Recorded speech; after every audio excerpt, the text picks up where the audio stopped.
All right, well, welcome back to another episode of Unlearn with us. I'm hoping that it's not going to be too noisy. I've been working with COVID and trying to find quiet places, and there isn't one in my house. So I'm outside on a patio at Starbucks, not too far from a road. So hopefully it's not too noisy. But I'm very excited to have Stephen Hurley joining me today. Welcome, Stephen. Thanks, Rebecca. It's exciting for me to be here and see what Starbucks. I see people in their car, people going into the store. This is Yes, life as it it'll happens. be, yeah. I mean, this is what life is all about right now. It's all about the new normal, right? And Um, coffee. and coffee, yes. Yeah, so Stephen and I met about 3 years ago now, I guess. I was very fortunate to be introduced to Stephen through Shauna Pollock and Blue Sky School. They had started podcasting with you, and I was on one of her podcasts, and I was like, man, do I want to do this? So you have been supporting myself and my students through our podcasting journey. And I can't thank you enough for the support that you've given. It's been unbelievable. And I wouldn't, there's so much of this that I'm doing right now that I wouldn't be doing had I not had the opportunity to meet you. So thank Well, you thank so you. much. So nice of you to say. Thank you. Yeah. So I would love for our viewers to find out more about who you are, where you are, what you do, what you did, and all that stuff. So let us hear all about that. Well, let's say that I fell into teaching about 40 years ago, just under 40 years ago. After a degree in philosophy and a little bit of theology, had no idea what I was going to do. My mom was one of those parents, they must have read the same book that said, well, why don't you go into teaching? Because you'll always have something to fall back on. Right. And I did. And the first moment in a classroom, I was doing some volunteer work the year before I went to the faculty and got involved in doing a school musical, played piano for that. It was a grade 7 and 8 adventure. Went on a week-long retreat with this class and just fell in love with all of the stuff about education that I was watching.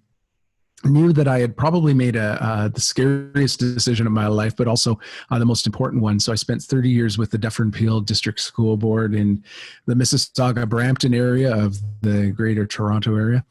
And mainly taught grades 7 and 8, but I had a number of stints out of the classroom as a consultant. I was a religious ed consultant, not a very good one. I was never a good consultant because I always sort of longed to be back in the school. And but I did finish my career as the arts consultant for the district, and have also done some work with the Canadian Education Association, now EdCan, and did some traveling across Canada on that, talking to teachers, working with different groups at education change initiatives. Have some background in facilitation. I love facilitation and am a bit of a junkie on facilitating groups through new techniques. So have invested probably most of my retirement money in that, but I have loved it.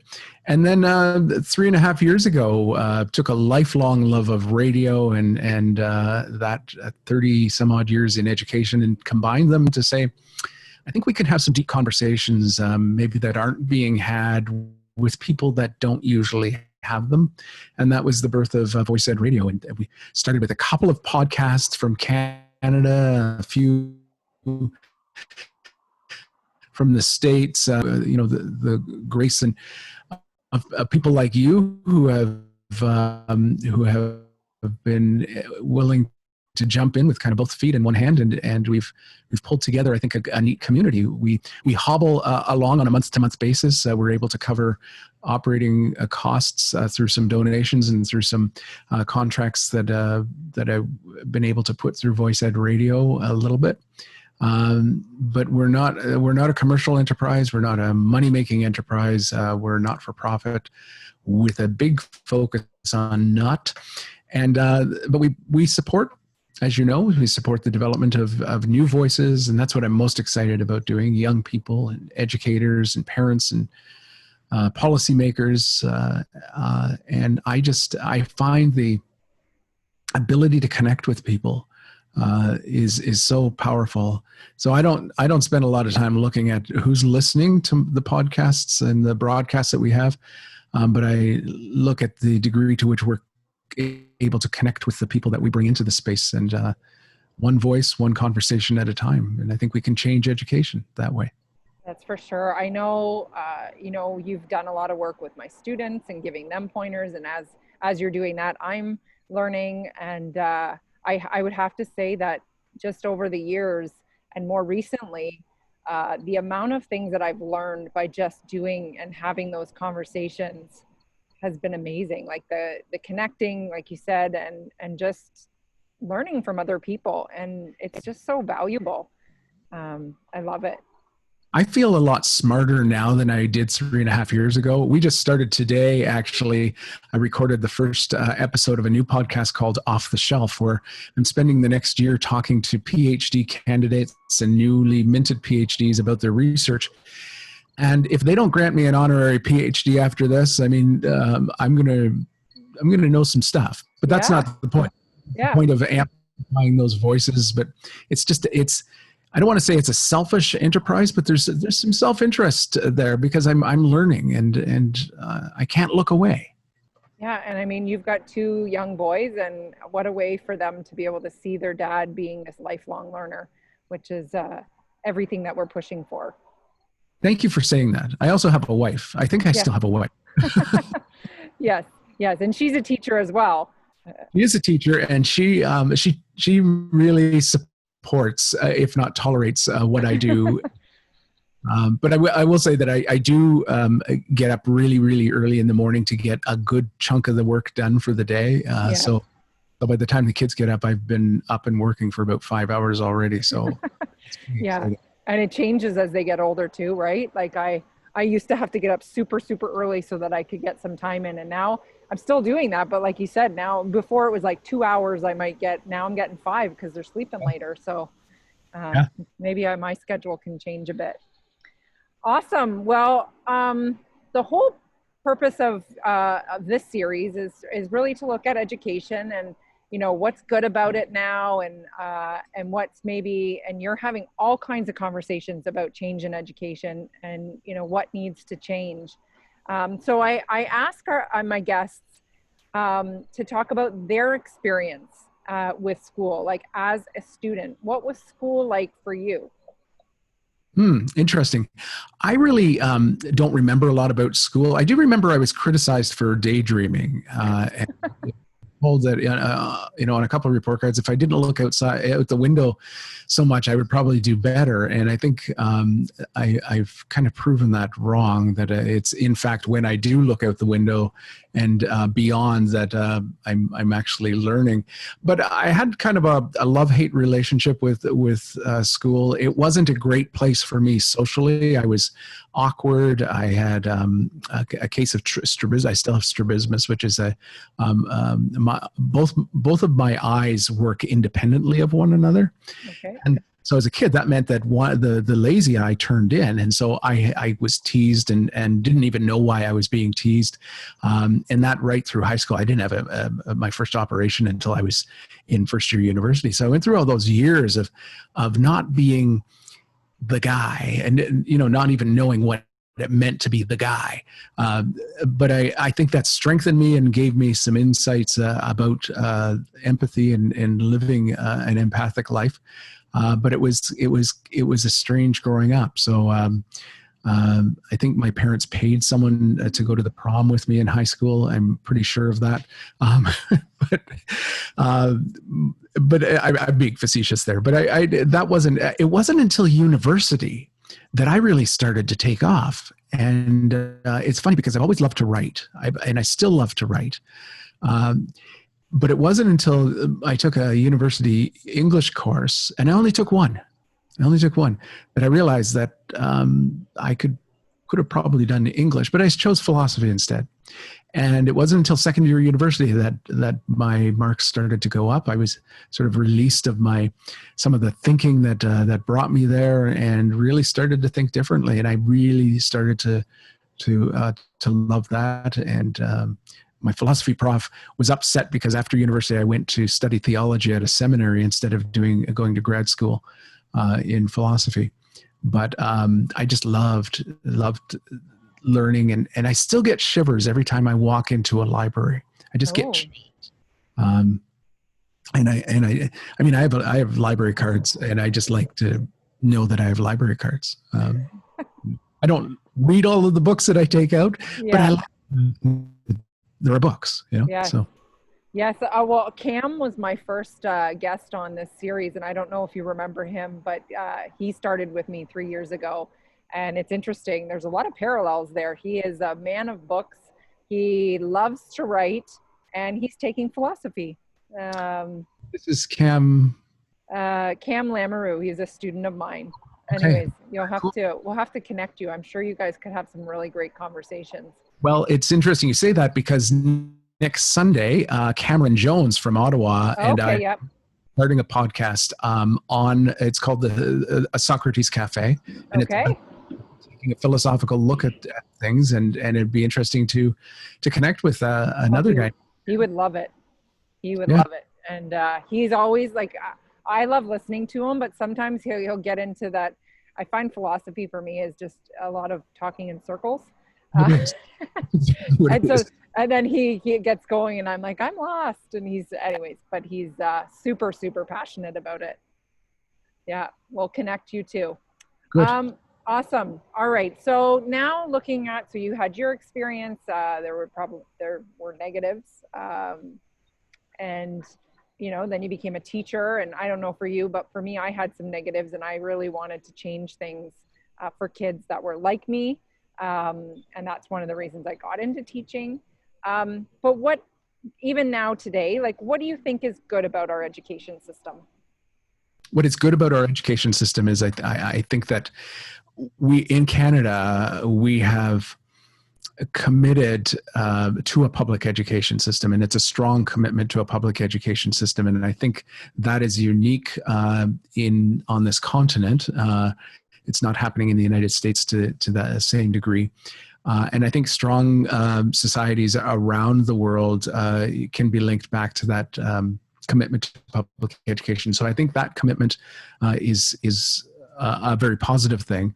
I think it's the element of schools and education that is also a bit of a sticking point with many, because I think it could be changing. So I think the increased focus on marginalized students and students with needs that might not have originally been met by our vision of public education, I think is very, very positive. I think that reaching out to the margins and drawing more students inside the schoolhouse and embracing them in a different way is a positive thing. So I think those two things.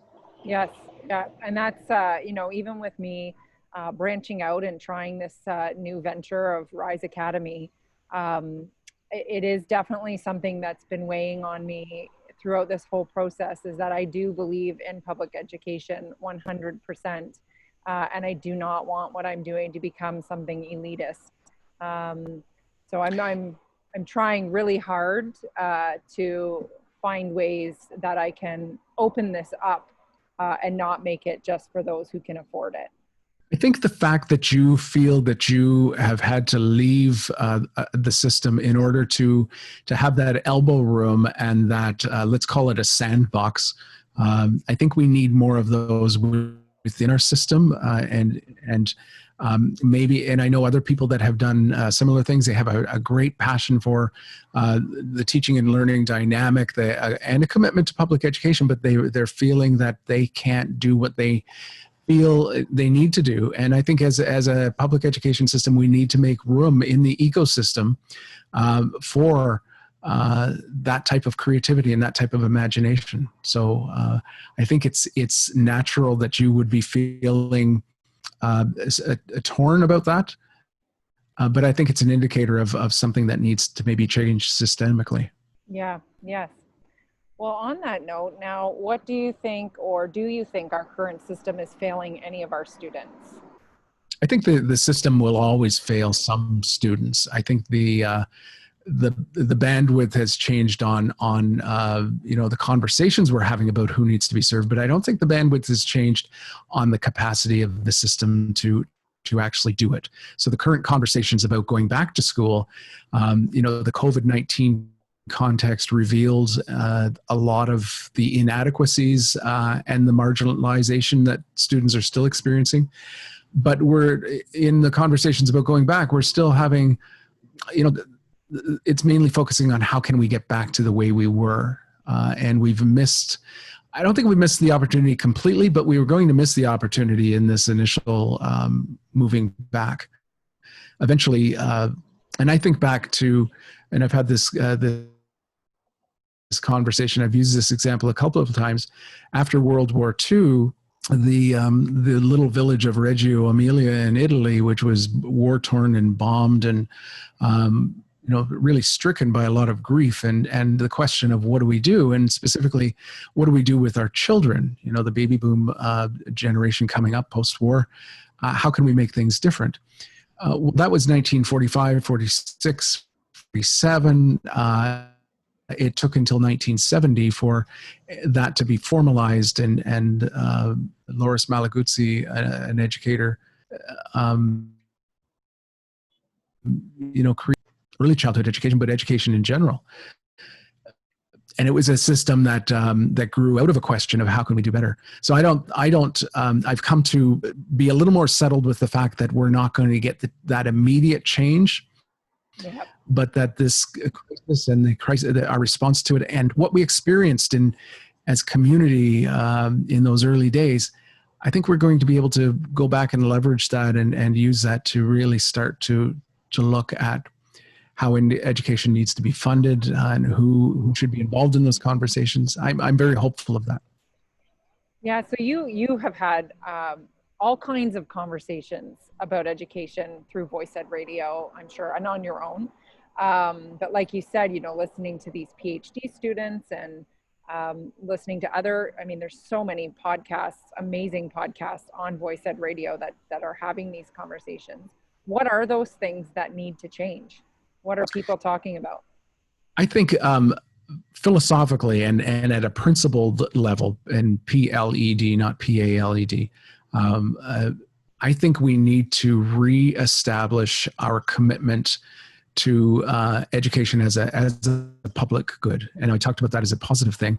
But I think I'm going to say the barbarians are at the gate. Some people say the vultures are circling. I think there is a real move when governments are responsible for public services and public goods like education, like healthcare. There is mounting pressure to keep taxes low and ask the question, so where is that money going to come from? Because we can't afford it. And I would hate to think, and it's quite possible that it will happen in this country, that we move to privatization of public education. And I think we have to be very vigilant about that. So I think the public attitude towards education as an investment as opposed to a cost center needs to change. And that's going to require a lot of public conversations and public discourse. We have to welcome the public back into those conversations, I think, in a very real way. Yeah, well, and my next question to everybody is usually, okay, so if we need to make all these changes, oftentimes part of the problem is society, right? It's not just the system itself. When I'm thinking more of what I'm doing and making, drastic changes to the way curriculum is delivered, that does not resemble what most people think school is. Part of the problem is in moving forward is the students, because they're confused, the parents, because this is not what I did in high school, and colleagues who really value sort of that traditional way of teaching. How do we get those people on board with this progress, with making change? And do you mean the general public? Yeah. Yeah. Well, and I think that's always going to be a challenge. But I think there's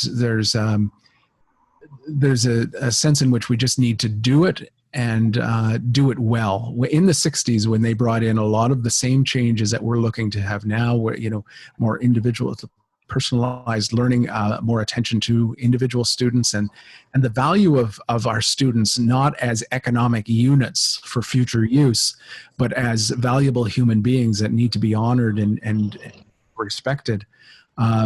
I think, you know, the 60s was a time where those conversations were taking place, but the implementation, we didn't have enough really grounded conversations in what that meant and why we meant it. We just kind of opened up classrooms and had all of this freedom, which I loved.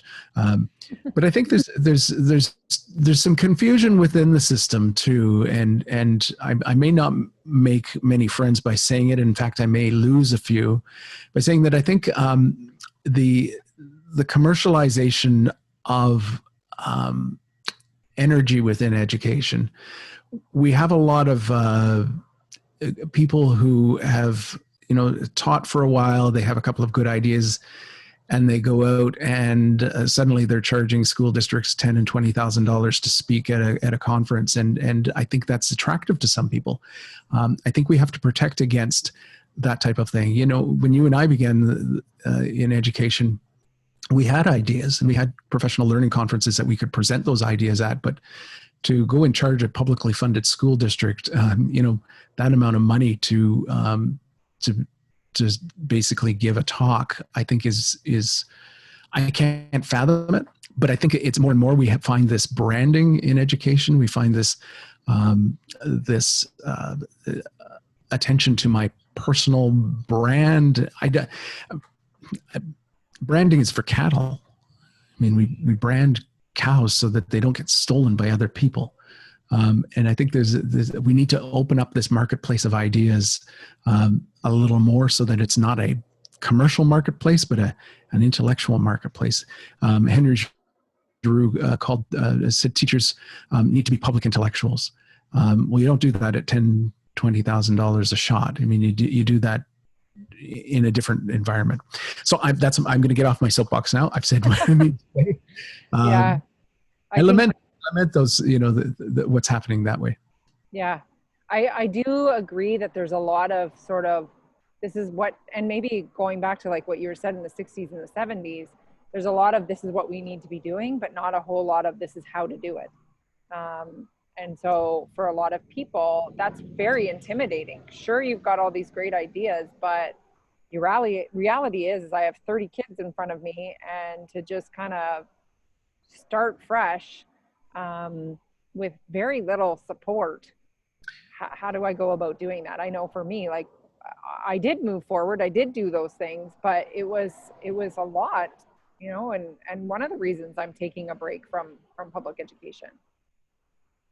Yeah, I agree. There has been an imbalance in the number of initiatives that have come down, many of them through the Ministry of Education, many of them politicized. And then the infrastructure for support, the ecosystem of support, you know, even consultants that are hired at the district level, they spend a lot of time at the district level. And when I started teaching, those consultants were in our classrooms. They were in our faces. They were there helping us with that, and step by step, you know. And but I think I don't think our initiatives, those new initiatives, I don't think they're well grounded in the sense that people don't know necessarily why they're doing them. They're just saying, okay, now we have to do this. Now we have to do a new math curriculum, and it has to be implemented tomorrow. You know, so I think there's a lot of attention around that and a lot of stress. Yeah, new math curriculum in a pandemic. Perfect. Yes. Yeah. Yes, because they said they were going to do. Yeah. Sorry, missed you on that last one. Yeah, you said math, releasing a new math curriculum in a pandemic, and that was an election promise. So they have to keep those election promises, you know. Yes, fair enough. All right, if you could change one thing in education, what would it be? I would say that, and a lot of people have talked about, uh, breaking down the walls of the schoolhouse.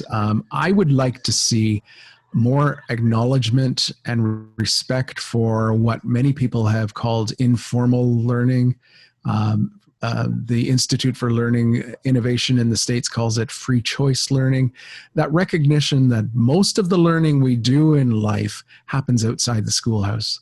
And how can we leverage that? I'm not saying we need to throw the doors open completely and let everybody do their own thing, but I think we need more recognition that kids' interests turn into passions. I don't think kids have passions when they're 7, but I think they have interests and strong interests, and leveraging those and teachers that recognize it and give the freedom for kids to recognize it. It's there. And that's the stuff of lifelong learning. It's not books, and it could be books, but it's not necessarily reading 25 books a year that's going to be lifelong learning. It's having the confidence, and that's someone used the term self-efficacy today, that confidence that we can learn, that there is stuff to learn, and that we need to learn in order to stay alive, really. Yeah, I couldn't agree with you more. Something that I is at the basis of what I'm doing is that community piece, and just how do we find ways to connect community, to have the kids work on, like you said, things that they care about, and kind of taking a step back as the teacher. And I don't have to be the one that knows everything. I don't know everything, and that's okay. And there are people who like this, these are their specialties. These are the things that they focus on. They have access to so many resources that I would never have access to. And by opening up the doors and letting the kids work with them, they just get so much more out of it than me standing at the front and telling them about something, whatever that may be. Well, and a corollary to that, Rebecca, I think, is the realization that kids may discover things about themselves if they are encouraged, if not forced or required, to go beyond their interests. So to do something they may not feel they're interested in, but once they get into it, I remember avoiding, like anything, opportunities to connect with elderly people in my community. So I would avoid the trips to the old folks' home, as we called them at that time, or even when I was studying theology, the pastoral assignment to work in a hospital, because I was afraid of interacting with them. Yeah. But once I started to do that, that it's amazing what can happen. So, so just leveraging interests, but not limiting ourselves to what kids are interested in. Yeah, if that makes sense. Exposing them to different things and challenging them to try new things. Yeah, for sure. Awesome. Well, we have one question that I ask everyone. You've heard it on our podcast. It came from the Social Change Makers. My focus on everything that I'm doing is to really celebrate everybody's superpowers. So we want to know what your superpower is. I was afraid you were going to ask that. And I'm not going to say I think I know what you're getting at. I think my superpower is the ability to function on very little. Yes, it doesn't mean I need less sleep. Yeah. So I can pretty well function for 5 hours sleep a night. I also have the ability to take really, really good afternoon naps. I think that's a male thing. So I guess, well, maybe it's a male thing, but I think what's at the root of that is, maybe this is a superpower. I get super excited. At 62, I still get excited about getting up in the morning and doing stuff. I get excited. Yeah. And I've never been someone to lay in bed. Yeah. Never have. So. Yeah. Awesome. Well, that is a superpower. That's a superpower. I wish I had that. I cannot function without my 8 hours. Superpower, then that's my superpower. Yeah. Awesome. All right. Well, I can't thank you enough for coming on. Um, are we frozen there? I think we might be frozen. I can't thank you enough for coming on, Stephen. Like I said, I am so fortunate to have met you, and the support that you've given me to my students. I know you've spent probably hours editing our stuff, especially the past couple weeks. Um, so I really appreciate your time and speaking to me about education. If people wanted to find more about you or about Voice Ed Radio, where can they find you? Voiceed.ca is the Voice Ed Radio website. My personal website, which I have not been to in probably about a year and a half, is stephenhurley.ca. And I only give you that address is because that will inspire me to go and actually update it. There you go. Awesome. Yeah. So if you want to hear good discussions, read some really amazing blogs, definitely visit voiced.ca where you can find us. Thanks again for being on, Thanks, Stephen. Rebecca. A pleasure. Thank you for everything that you're doing.